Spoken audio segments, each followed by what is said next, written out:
قدیم زمانے में सेब का एक बड़ा दरख्त था। उस दरख्त के करीब ही एक छोटा लड़का रहता था। उस लड़के को रोजाना उस दरख्त के पास आना और खेलना अच्छा लगता था। वो उस दरख्त के ऊपर चढ़ जाता और उसके फल तोड़ तोड़ कर खाता और फिर उसके साए में सो जाता। वो लड़का उस दरख्त को बहुत चाहता था और इसी तरह उस दरख्त को भी उस लड़के के साथ खेलना अच्छा लगता। वक्त गुजरता रहा और लड़का बड़ा हो गया। अब वो पहले की तरह रोजाना उस दरख्त के पास खेलने नहीं आता था। एक रोज वो नौजवान दरख्त के पास आया। वो मायूस लग रहा था। दरख्त ने उससे कहा, आओ मेरे साथ खेलो। नौजवान ने उससे कहा, अब मैं बच्चा नहीं रहा। अब मैं दरख्तों के इर्द गिर्द नहीं खेलता। मुझे कुछ खिलौने चाहिए और उन्हें खरीदने के लिए पैसों की जरूरत है। उस वक्त दरख्त ने कहा, मुझे अफसोस है, मेरे पास पैसे तो नहीं हैं, लेकिन मेरे ऊपर जो सेब लगे हुए हैं तुम उन्हें तोड़कर बेच सकते हो।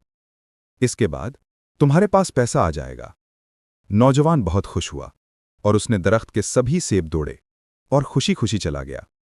सेब तोड़ने के बाद नौजवान वापस नहीं आया तो दरख्त को मायूसी हुई। एक दिन वो नौजवान आया।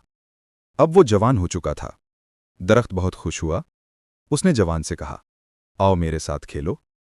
हस्बे तवक्को उसने इनकार कर दिया। मेरे पास खेलने का वक्त नहीं है। मेरे लिए जरूरी है कि मैं अपने कम्बे के लिए काम करूं। हमें रहने के लिए एक मकान की जरूरत है।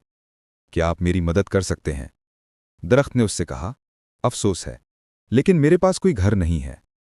फिर भी अपना घर बनाने के लिए तुम मेरी टहनियां काट सकते हो। उस आदमी ने दरख्त की सारी टहनियां काट लीं और खुशी खुशी चला गया। उसे खुश देखकर दरख्त खुश था, लेकिन उस वक्त के बाद आदमी उसके पास वापस नहीं लौटा तो दरख्त को फिर से तन्हाई और मायूसी का एहसास होने लगा। एक दिन फिर जब धूप निकली हुई थी और गर्मी भी ज्यादा थी, वो शख्स आया। उसे देखकर दरख्त खुश हो गया और हस्बे आदत उससे कहा कि आओ मेरे साथ खेलो।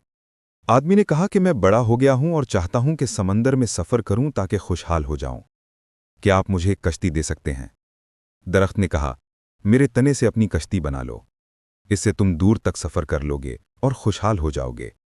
आदमी ने कश्ती बनाने के लिए दरख्त का तना काटा और समंदरी सफर के लिए निकल पड़ा और काफी जमाने तक नहीं लौटा। सालों बाद वो शख्स फिर आया।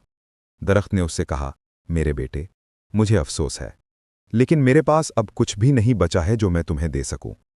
तुम्हारे लिए एक सेब भी नहीं बचा है। उस आदमी ने कहा, कोई बात नहीं, मेरे पास उसे खाने के लिए दांत ही नहीं है। दरख्त ने कहा, मेरा तना भी नहीं बचा कि तुम उस पर चढ़ सको। उस शख्स ने कहा, उस पर चढ़ने की अब मेरी उम्र नहीं रही। दरख्त ने कहा, और उसकी आंखों से आंसू जारी थे, हकीकत में मैं अब तुम्हें कुछ नहीं दे सकता। आखिरी चीज जो मेरे पास है वो मेरी जड़ें हैं। उस वक्त उस आदमी ने कहा, अब मुझे ज्यादा चीजों की जरूरत नहीं है। अब मुझे एक ऐसी जगह चाहिए जहां मैं आराम कर सकूं। जिंदगी भर काम कर करके मैं थक चुका हूं। पुराने दरख्त की जड़ टेक लगाने और आराम करने के लिए सबसे बेहतर जगह है।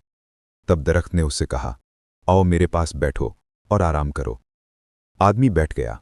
दरख्त खुश था और उसकी आंखों से आंसू जारी थे। वो बच्चा आप खुद हैं और सेब का वो दरख्त आपके वालिदैन हैं। नसीहत, दरख्त वालिदैन की तरह है।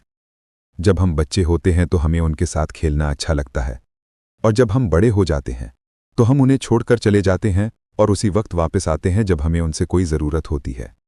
और कुछ भी हो जाए, वालिदैन कभी भी अपनी कीमती से कीमती चीज़ अपने बच्चों को देने में तरद्दुद नहीं करते, जो उनकी आंखों में बच्चे ही रहते हैं।